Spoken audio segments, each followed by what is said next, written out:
Au nom du Père, et du Fils, et du Saint-Esprit. Amen. Mon Seigneur et mon Dieu, je crois fermement que tu es ici, que tu me vois, que tu m'entends. Je t'adore, je te demande de me pardonner mes péchés et la grâce de faire avec profit ces 10 minutes de prière. Marie, mon ange gardien, et Saint Joseph, intercédez pour moi. Viens Seigneur, viens Prince de la paix. En ces jours-là, nous dit l'Évangile, paraît Jean le Baptiste, qui proclame dans le désert de Judée « Convertissez-vous, car le royaume des cieux est tout proche ». Jean-Baptiste, l'un des grands personnages du temps de l'Avent, demandait à ceux qui venaient le voir de changer de vie. Il y a plusieurs sortes de changements de vie. Certaines conversions ont consisté à s'écarter définitivement du mal qu'on commettait, ou d'une erreur grave, faire demi-tour, revenir à Dieu. Pensons à Saul, par exemple, le futur saint Paul, qui était animé d'une rage contre les chrétiens, mais qui fut précipité à terre sur son chemin de Damas. Il se rendit compte de son erreur et changea de camp pour servir Jésus. Il y a aussi des conversions plus progressives, peut-être la tienne et la mienne, en ce temps de l'Avent, de telle sorte qu'on peut dire finalement, telle personne s'est améliorée, elle s'est bonifiée avec le temps. Il y a enfin des personnes qui, sans être dans le péché ou dans l'erreur, sont passées brusquement d'une vie sans Dieu à une vie avec Dieu. Le guitariste espagnol Narciso Yepes, né en 1927, déclarait dans une interview avoir été baptisé enfant sans plus, pas de catéchisme, pas de première communion, pas de messe du dimanche. Il ne croyait en rien, rapporte-t-il, n'était pas attiré par quoi que ce soit de religieux.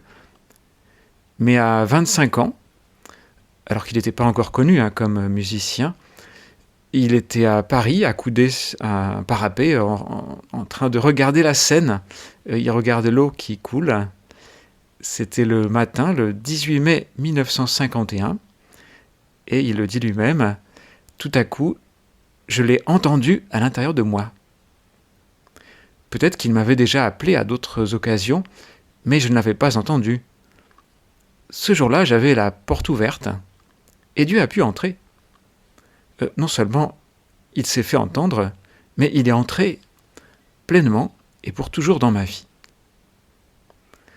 Alors la journaliste qui l'interviewait lui a demandé si ce mot de se faire entendre devait se comprendre au sens où il a entendu avec ses oreilles des mots, et il a répondu « Oui, bien sûr ». Ça a été une question, en apparence très simple. « Qu'est-ce que tu fais ?» Et à cet instant, tout a changé pour moi. J'ai senti le besoin de me demander pourquoi je vivais, pour qui je vivais.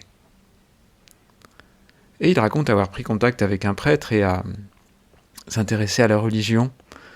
Et à partir de ce moment, dit-il, je n'ai jamais perdu de vue que je suis une créature de Dieu, un fils de Dieu, un homme qui a rendez-vous avec l'éternité, qui va parcourir son chemin en compagnie de Dieu.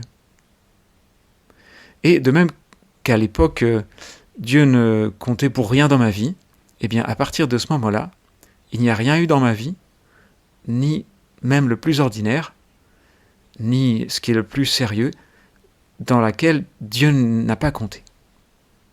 Et cela, dans ce qui est facile, dans ce qui est difficile, etc. Et au cours de cette interview, il confiait avec beaucoup de simplicité sa passion pour la musique, qu'il aime beaucoup, qu'il savoure. Il dit adorer, partager avec son public l'émotion esthétique, mais sans chercher les applaudissements. Et même quand une ovation retentit, il est surpris. Et puis à un moment, il ajoute une confidence un peu spéciale. Il dit je vous confierai quelque chose de plus. C'est que presque toujours, celui pour qui vraiment je joue de la musique, c'est Dieu. Presque toujours, parce que parfois il peut se distraire. Et alors la journaliste lui demande « Mais est-ce que Dieu aime la musique ?» « Il adore ça, répond-il. Mais plus que ma musique, ce qui lui plaît, c'est que je lui consacre mon attention, ma sensibilité, mes efforts, mon art, mon travail. Et certainement, jouer d'un instrument le mieux que l'on peut, et en étant conscient de la présence de Dieu, c'est une manière de prier. Et j'en ai l'expérience. Bon, voilà une conversion rapide mais durable pour toute une vie, à partir d'une vie sans Dieu, même s'il était baptisé, à une vie avec Dieu. Et cette conversion est particulièrement intéressante parce qu'elle ne concerne pas seulement le culte, ou les lieux de culte. Ce n'est pas une conversion simplement pendant un temps fort, mais après il faut bien reprendre la vie. Non, ce retour à Dieu, plutôt cette découverte de Dieu, s'applique non seulement à la prière et à la messe, qui est le plus grand, mais aussi à ce qu'on appelle la vraie vie parfois, c'est-à-dire le cœur de la journée, l'occupation principale. Voilà un exemple, je pense, d'unité de vie. L'unité de vie, c'est une expression souvent employée par saint José Maria, qui disait il n'y a qu'une seule vie, faite de chair et d'esprit. Donc on n'est pas parfois un ange, parfois un homme ou une femme. Il n'y a qu'une seule vie qui doit être corps et âme, sainte et pleine de Dieu. Ce Dieu invisible, dit toujours saint José Maria, nous le découvrons dans les choses les plus visibles et les plus matérielles. Donc, ce genre de conversion, est-ce que ça ne peut pas nous inspirer, toi et moi, en ce temps de l'Avent, où justement nous souhaitons nous ouvrir au Christ et accueillir Jésus dans notre vie, pas seulement dans une soirée de louange, mais dans toute notre vie? Est-ce que nous sommes ouverts à Dieu? Est-ce que je suis ouvert à toi, Jésus? Est-ce que, certes, je ne suis pas en ce moment accoudé à un parapet en regardant couler la Seine, mais je suis en train de prier, du moins d'écouter 10 minutes de quelque chose qui peut nous aider à trouver Jésus. Et d'ailleurs, dans l'équipe, nous souhaitons que ces 10 minutes soient vraiment un rendez-vous réconfortant avec Jésus pour chacun. Mais après ces 10 minutes, il faudra bien aller en cours ou suivre un cours, ou donner un cours si j'enseigne. Il faudra bien aller au travail ou rester à la maison si la maison, la famille, c'est mon travail. Ou si la maison, c'est le lieu de mon télétravail. Eh bien ça, ce que je vais faire, si je veux bien, ça peut être pour Dieu. Donc je peux, si je veux, voir le Christ dans mon prochain, dans les élèves, dans les clients, dans les collègues. Et si je peux faire un bon travail, je le ferai pour eux, pour ces personnes et pour Dieu. De même qu'on peut jouer de la guitare pour Dieu, comme cet artiste, on peut fabriquer, on peut classer, on peut couper les cheveux ou rédiger un article pour Dieu.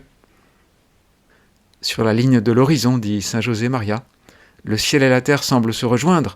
C'est vrai que quand on est devant un grand paysage, il y a l'horizon.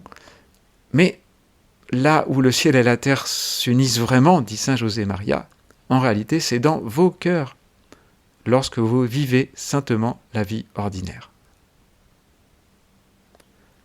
Pour l'anecdote, Narciso Yepes est un des rares guitaristes du XXe siècle à utiliser couramment une guitare classique à 10 cordes.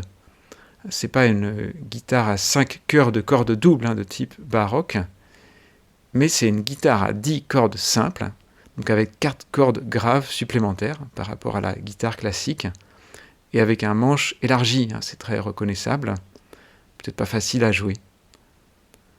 Le psaume, justement, un psaume, ça m'a fait penser, dit « Criez de joie pour le Seigneur, homme juste, homme droit. À vous la louange, rendez grâce au Seigneur sur la cithare. Jouez pour lui sur la harpe à 10 cordes. Que nous sachions, Seigneur Jésus, jouer pour toi sur la guitare ou sur la harpe à 10 cordes, ou sur tout ce que nous avons à faire dans la journée. Que nous ouvrions notre porte. Viens, Seigneur Jésus. » Je te remercie, mon Dieu, des bonnes résolutions, des actes d'amour et des inspirations que tu m'as communiquées dans cette méditation. Je te demande de m'aider à les mettre en pratique. Ma Mère Immaculée, Saint Joseph et mon ange gardien, intercédez pour moi.